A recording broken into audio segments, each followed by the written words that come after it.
Safan Shahnaz family ব্লগের কর্ণধার সোনিয়া সরোয়ার কালকে রিলিজ পেয়ে আজকে তিনি চলে এসেছেন। মনোহরি কাবাব এইটা তুই সেনগ্রাসে বিক্রি করে ডাকাতি না ভাই।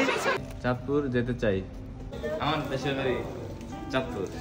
চাঁদপুর থেকে আসছি, কিছু টাকা কামাবো, এই টাকাগুলো লয়ে আবার চাঁদপুর চলে। হ্যালো, আসসালামু আলাইকুম। কি অবস্থা, কেমন আছেন সবাই? এই ব্লগটা একটু আগের, মানে মাস দুয়েক আগের হবে। ওই দিন হচ্ছে আমি হসপিটাল থেকে রিলিজ পেয়ে তার পরের দিন বাবুকে যখন দেখতে গেছিলাম, সেখান থেকে ব্যাক করার পরে মন টন খারাপ দেখে সাফান আপু বললো কি যে চলো বাইরে থেকে কোথাও ঘুরে আসি। অ্যাকচুয়ালি ঘুরতে যাওয়ার মন মানসিকতা ছিল না, কিন্তু সাফান শাহনা বলতেছিল মামা চলো কোথাও ঘুরতে যাই। জাপানে একটা ফেস্টিভ্যাল আছে, তানাবাতা ফেস্টিভ্যাল। ওই ফেস্টিভ্যালের সময় কি হয় যে একটা এরকম বাঁশ প্রত্যেক জায়গায় জায়গায় দেখবেন আপনি, রাস্তাঘাট, দোকানপাটে সব জায়গায়, এবং এরকম ছোট ছোট কাগজ থাকে, সেখানে বাচ্চারা করে কি উইশ লেখে এই পাতার মধ্যে ঝুলায়, গাছের মধ্যে ঝুলায় দেয়, এবং ওদের ধারণা যেটা ফুলফিল হয়। তারা দুইজনই ইচ্ছা করলো তারাও লিখবে, এবং সাফান যে জিনিসটা লিখছে এটা খুবই কিউট ছিল। সে জাপানিজে লিখছে যে সোহানা চান যেন খুব তাড়াতাড়ি গেঙ্কি হয়ে, মানে সুস্থ হয়ে বাসায় ফিরে আসে। আর সানায় যেটা লিখছে সেটাও হচ্ছে কিউট ছিল। সে লিখছে যে আমি যেন মামার সাথে সারা জীবন থাকতে পারি।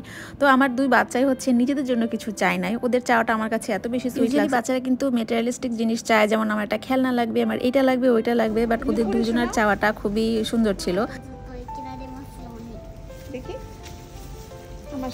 তো এরপরে সাফানের বাবা দেখে বলতেছে যে আচ্ছা আমিও একটা কিছু লিখি, এবং সে লেখছে আমি চাঁদপুরে যেতে চাই।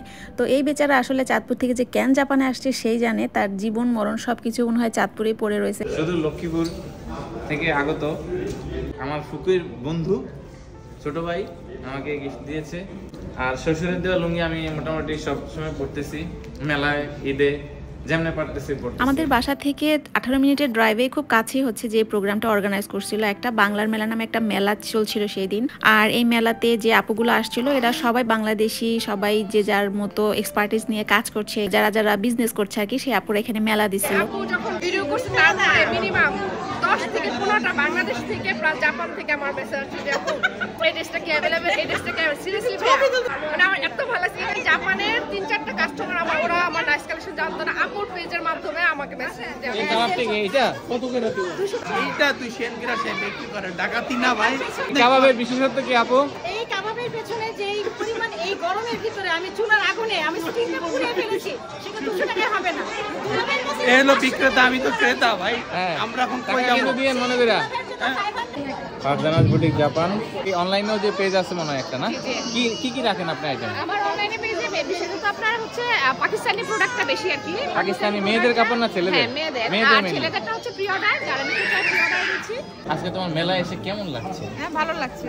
অনেকদিন পরে মনে হচ্ছে মানুষের চেহারা দেখতে পাচ্ছি। 10 দিন সে হসপিটালে। বাবুর আসলে বাসায় অনেক বিরক্ত হচ্ছিল তো। হসপিটালে খাবার কেমন ছিল? বেশ স্বাদ।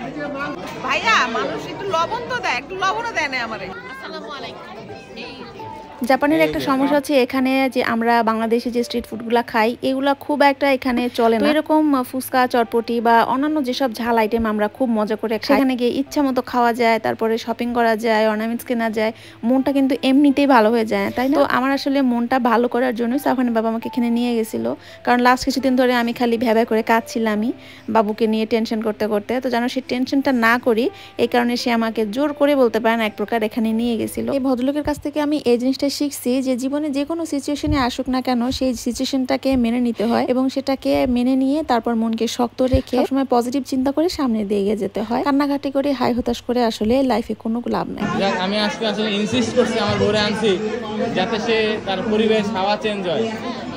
আসলে হয়তো আমি বাসায় থাকলে বসে বসে হাই হতাশি করতে থাকতাম, আর এখানে যে আমার মনটা একটু ভালো হয়েছে, আর সেখানে সুন্দর একটা পারফরমেন্স ছিল আপুদের।